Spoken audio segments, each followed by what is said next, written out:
Warahmatullahi wabarakatuh. Apa kabar? Kembali berjumpa dengan saya, Hersmono Arif dari Forum News Network. Perpecahan internal di tubuh PDIP menyikapi soal hak angket ini mulai perlahan-lahan mulai terkuak di publik ya. Ini antara kubu siapa dengan kubu siapa yang menolak dan kubu siapa yang menentang. Kalau sejak awal kan kita menyimak bahwa yang kencang terus menyuarakan soal perlunya hak angket itu disampaikan oleh Sekjen Partai Demokrasi Indonesia Perjuangan Hasto Kristianto. Ini suaranya sangat keras terhadap pemerintahan Jokowi, terutama khususnya keluarga Jokowi begitu ya. Dan pada waktu itu kan publik juga melihatnya ini sikap Hasto ini pasti adalah sikap dari Ketua Umum Ibu Megawati. Nggak mungkin Hasto berani mengambil sikap semacam itu atau menyampaikan pernyataan-pernyataan yang keras semacam itu tanpa ada restu dari Ibu Megawati. Tapi sebaliknya kubu yang juga dekat dengan Ibu Megawati ini bahkan sangat dekat, yakni Puan Maharani, tampak sekali bahwa dia tidak sepakat dengan adanya hak angket. Indikator utamanya kita lihat pada waktu mulai persidangan, rapat paripurna persidangan tahun 2024 ini kan kemudian Puan tidak hadir. Harusnya Puan yang memimpin rapat, dia malah menghadiri sebuah pertemuan parlemen perempuan dunia di Paris. Dan pada waktu itu menyerahkan sidang paripurna dipimpin oleh Wakil Ketua DPR Dasko Sufmi Ahmad. Ini yang Sufmi Dasko Ahmad, kebalik namanya ini ya. Dia adalah ketua harian dari Partai Gerindra yang jelas dia akan menolak hak angket. Dan seperti kita ketahui kan akhirnya hanya muncul suara dari PKB dan PKS yang menyuarakan perlunya dilakukan hak angket pada sidang paripurna. Dan kasusnya tidak berlanjut ya, karena kemudian juga tidak ada kelanjutan partai mana yang kemudian lebih dulu menginisiasi untuk membuat mengajukan hak angket itu. Dan belakangan setelah kembali ke tanah air, Puan Maharani itu menyatakan ya sampai sekarang tidak ada arahan secara resmi tentang penggunaan hak angket di fraksi PDIP. Jadi artinya dari sisi itu kita tahu sikap setidaknya faksinya Puan ini tidak menghendaki adanya hak angket.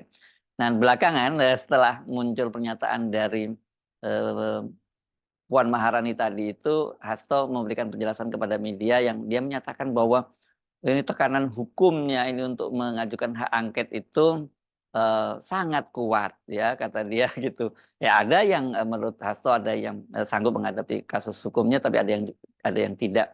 Dia sendiri kan beberapa kali menyatakan bahwa ketika dia mulai bersuara kencang tentang hak angket, kemudian dimunculkan kembali isu tentang Harun Masiku. Harun Masiku ini adalah kader PDIP yang sampai sekarang masih buron dan kabarnya keberadaannya tidak jelas apakah ada di dalam negeri atau di luar negeri. Dan ini dikait-kaitkan dengan Hasto ya pada waktu itu. Harun Masiku ini adalah calon anggota DPR RI pengganti antar waktu yang kemudian terbukti dia menyuap komisioner KPU. Nah, komisioner KPU-nya sudah dihukum, tetapi Harun Masiku sampai sekarang masih hilang tak tentu rimbanya.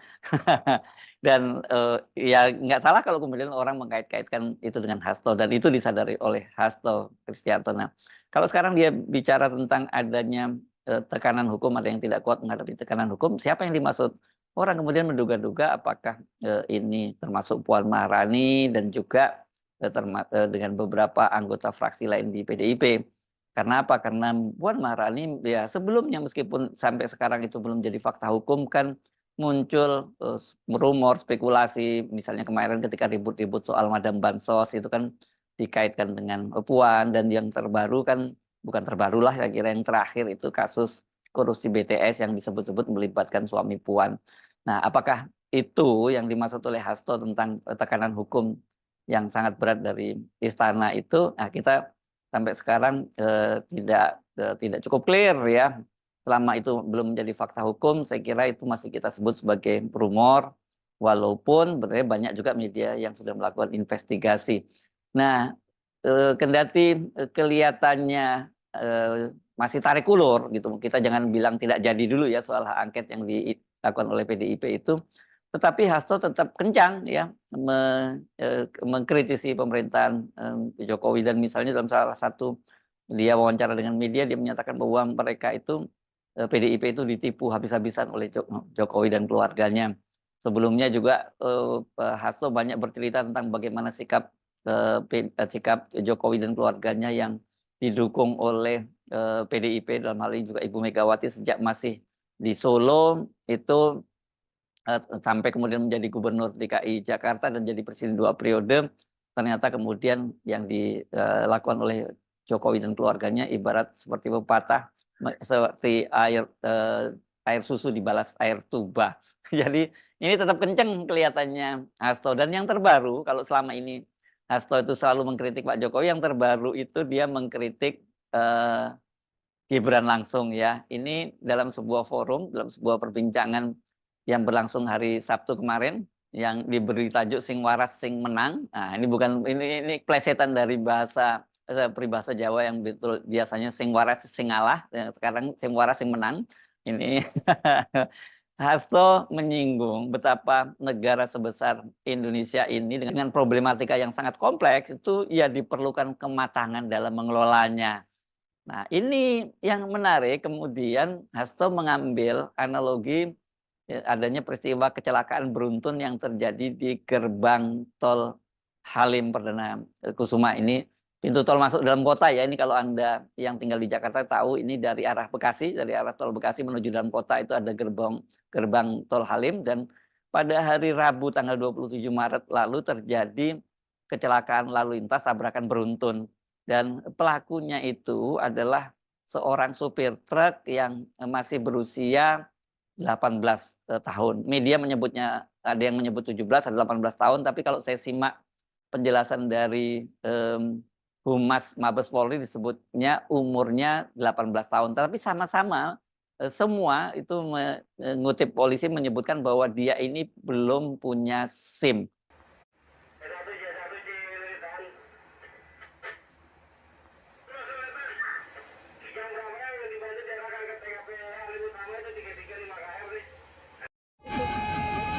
Ini, itu kan ngadep ke sini nih. Ini airbag aja kayak pecah nih, Bu. Makanya betul kenceng. Ya nggak tahu nih orangnya nih. 1, 2, 3. Berapa mobil ini? Itu ada yang baru keluar tuh dari tempat digendong. Oh iya nih. Ini bukannya nolongin malah foto-foto sih, gimana nih orang jasa marganya ya? Ya memang harus ada yang ngambil foto tuh. Iya. Oh itu tuh baru keluar tuh, tangannya kayaknya tuh patah tuh. Oke, selamat, dadah. Gerbang tol Halim Utama. Tapi gini nih, Kislis, kalau misalnya Ini mebel, Bu. Iya. Ini airbagnya keluar nih. Oh, supirnya ada nggak tuh yang ini, yang Hyundai? Tenang, ada hampers menarik dari Ciptaden yang buat kamu. Tuh nggak ada orangnya, Pak. Nggak ada orangnya yang kanan. Selamat. Oh, Bapak. Alhamdulillah selamat ya, Pak.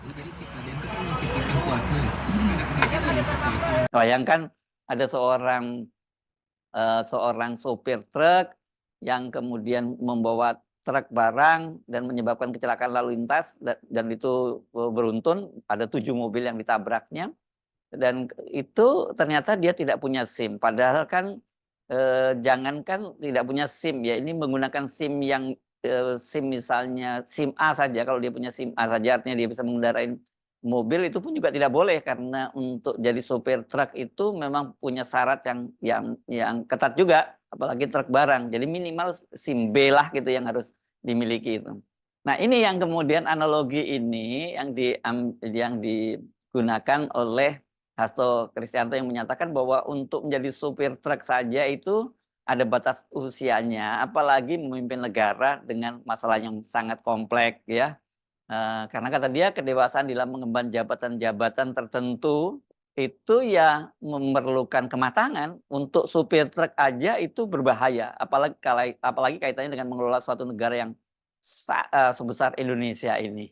Ini sangat menarik ya analogi yang digunakan oleh Hasto. Tentu saja ini maksudnya mengacu pada proses yang berlangsung di Mahkamah Konstitusi ya pada waktu putusan nomor 90 tahun 2023 yang berkaitan dengan syarat untuk calon presiden dan calon wakil presiden. Kan melalui putusan nomor 90 tahun 2023 itu saat Mahkamah Konstitusi masih dipimpin oleh Anwar Usman, yang ini adalah paman Gibran dan juga adik sekaligus adik ipar Pak Jokowi itu kan normanya diubah.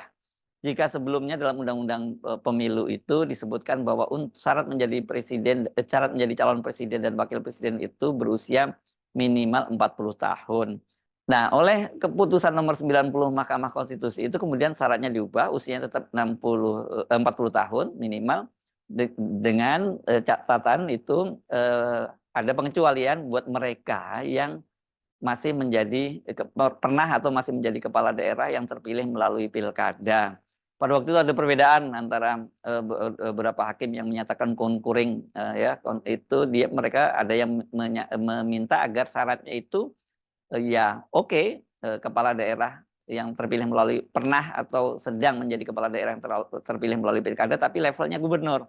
Tapi kan kemudian diputuskan bahwa itu juga keputusan itu berlaku juga untuk mereka yang sedang menjabat sebagai wali kota atau bupati, dan dengan begitu kemudian Gibran itu lolos menjadi calon wakil presiden.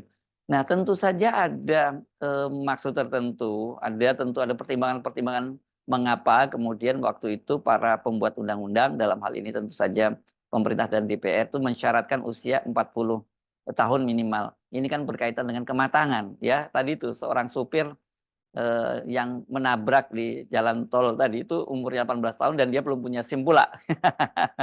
Karena syarat untuk memiliki SIM kan usianya sebenarnya 17 tahun. Jadi harusnya dia sudah bisa itu punya SIM, tapi saya kira umur 18 tahun ya belum bisa punya SIM B umum setidaknya. Mungkin SIM-nya SIM A saja. Jadi tetap juga salah. Nah, ini juga saya kira berlaku pada Gibran, karena bayangkan dia itu seorang kepala daerah, umurnya sekarang ini 36 tahun, dan dia sendiri pengalamannya menjadi kepala daerah itu masih terbatas kan. Dia ini belum genap 3 tahun menjadi wali kota Solo, dan sebelumnya sama sekali tidak ada track record dia baik di politik maupun di pemerintahan. Dia kan kemudian menjadi kader PDIP, dapat KTA PDIP itu ketika dia maju pada Pilkada Solo. Jadi baru beberapa tahun yang lalu juga dia terjun ke dunia politik, dan di pemerintahan juga masih sangat hijau. Saya kira dalam hal ini kita semua sepakat ya dengan Hasto bahwa kematangan itu penting, apalagi kemudian untuk mengelola negara sebesar Indonesia ini ya. Selain bisa menyebabkan kecelakaan, itu juga dalam perilaku sehari-harinya juga menunjukkan pentingnya kedewasaan semacam itu. Dalam kasus sopir yang menyebabkan tabrakan beruntun di gerbang tol Halim itu, kita banyak sekali mendapat keanehan-keanehan cerita ini, dan saya kira ini disebabkan oleh ketidakmatangan dari sopir itu. Misalnya dia menyatakan bahwa dia tahu bahwa ada yang mengerjai dia, karena katanya ada yang mengerjai gasnya dia gitu, tapi dia merasa bahwa itu masih aman untuk jalan, sehingga dia tetap jalan. Itu terjadi ketika dia sedang mampir makan siang ya. Ini nggak tahu saya agamanya apa kan. Dia ini karena hanya disebut namanya MI saja, nama lengkapnya tidak disebutkan. Kalau dia Muslim dan kemudian dia tidak berpuasa, ini kan lebih parah lagi ya. Kalau dia non Muslim itu nggak ada urusannya buat kita ya. Nah, yang menarik itu ketika ditanya oleh polisi lalu lintas, tentu saja pada waktu itu si sopir ini mengaku bahwa dia akan bertanggung jawab atas kecelakaan itu. Dan dia menyatakan ketika ditanya soal adanya 7 mobil yang ditabrak oleh dia, yang celaka akibat tabrakan beruntun yang penyebabnya adalah dia menyatakan dia akan beli semua. Mobil itu dia akan beli semua, padahal sebelumnya dia mengaku katanya untuk makan siang pun dia kurang duitnya. Ini kan kalau yang disebut oleh anak sekarang ini perilakunya songong ya. Perilaku songong ini ya karena belum dewasa saja, antara lain ya, di luar bawaan badan gitu, atau orang Jawa nyebutnya gawan bayi atau bawaan lahir, tapi juga ada disebabkan karena ketidakmatangan saja. Coba bayangkan dia, mohon maaf bukan mau menghina seorang supir truk, dengan dia memilih jadi supir truk dan kemudian dia katanya untuk makan siang aja duitnya sempat kurang, kok dia tiba-tiba mau membeli 7 mobil, atau ini semacam ganti rugi terhadap kecelakaan yang terjadi itu yang menyebabkan 7 mobil mengalami ringsek. Coba kita hitung-hitung berapa sih total harga mobil yang ditabrak oleh si supir yang sopir ugal-ugalan yang masih hijau ini tadi, yang songong juga ini tadi ya. Saya baca ini ada satu media, ini suara.com membuat rincian begini nih.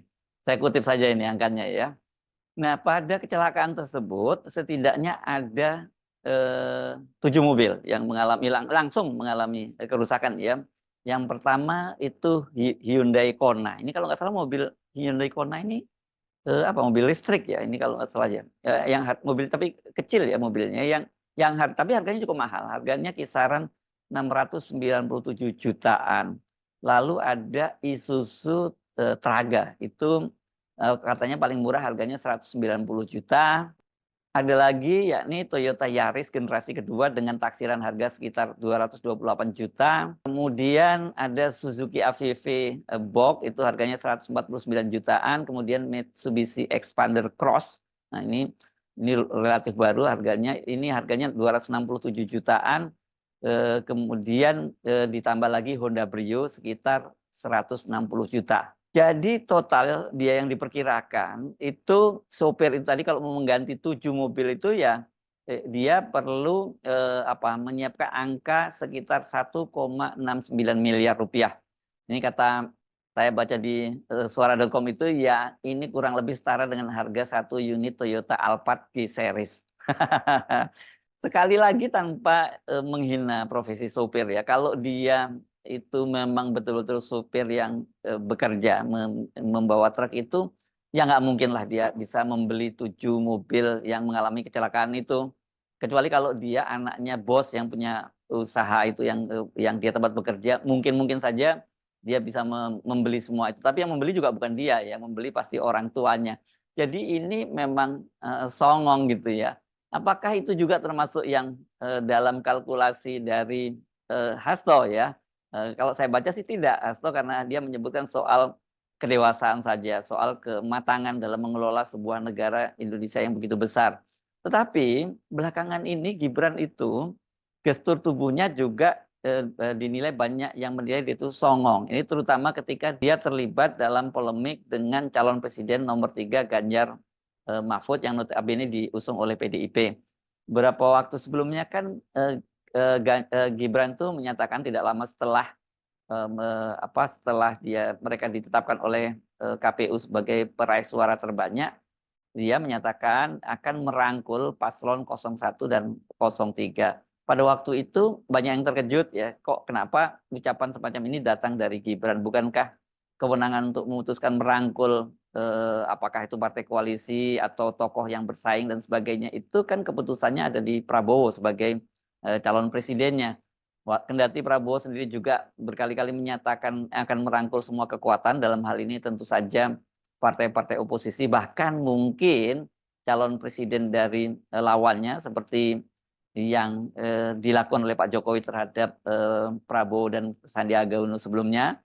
Nah, itu mungkin sangat terjadi ya, karena Pak Prabowo kan mengaku dia sebagai murid dari Pak Jokowi. Tapi kalau yang menyatakan itu Pak Prabowo ya sah-sah saja dia sebagai calon presiden, karena dia yang akan menentukan nanti kabinetnya seperti apa gitu ya. Lepas dari kritik kita bahwa itu akan berbahaya buat demokrasi. Tapi kita tidak bicara soal itu, kita bicara soal kewenangan antara presiden dan wakil presiden. Nah, pada waktu itu Gibran menyatakan semacam itu. Nah, secara tidak langsung meskipun tidak menyebut nama Gibran kepada media, kan Ganjar menyatakan bahwa dia itu tidak tertarik untuk bergabung dengan kabinetnya Pak Prabowo Gibran ya, karena kalau dirangkul itu apalagi kalau seorang kandidat lawan ya tentu saja mengacu sekali lagi pada apa yang dilakukan Pak Jokowi terhadap Pak Prabowo dan Sandiaga Uno, ya dirangkul dimasuk kabinet.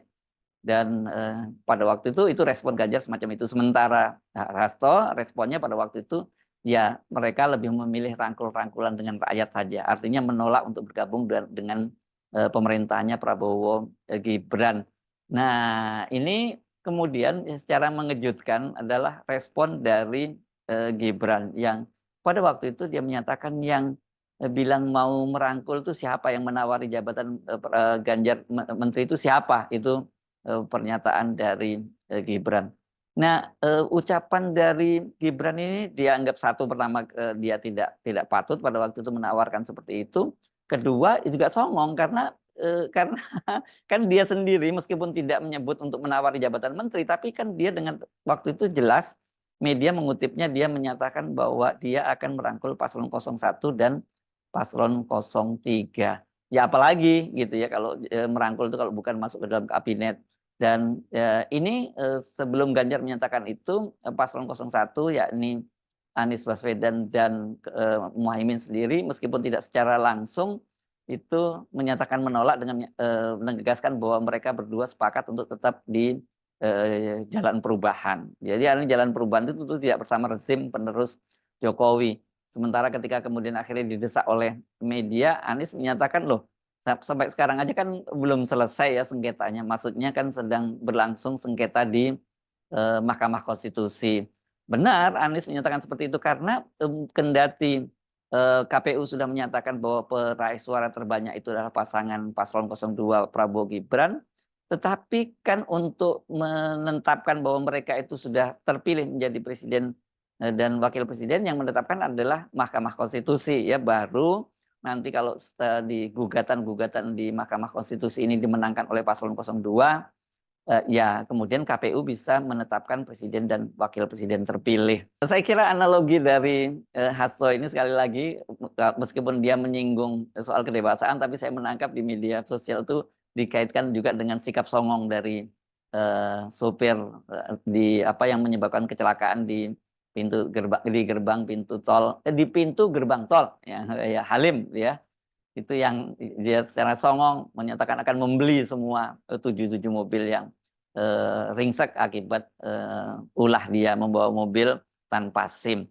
Saya juga bisa sejak awal juga termasuk yang menyoroti soal itu ya. Bagaimanapun juga kan posisi Gibran ini menjadi, sekarang kalau dia nanti ditetapkan menjadi wakil presiden oleh KPU, dia ini secara konstitusi punya peluang untuk menjadi presiden pengganti Pak Prabowo. Konstitusinya mengatur begitu ya, bolak-balik saya sampaikan, dan juga para pakar juga menegaskan kekhawatiran semacam itu, bahwa kalau terjadi apa-apa pada Pak Prabowo, apakah Pak Prabowo meninggal dunia, sakit keras dan kemudian berhalangan tetap atau mengundurkan diri, maka yang akan jadi presidennya ya otomatis wakil presidennya. Siapa itu?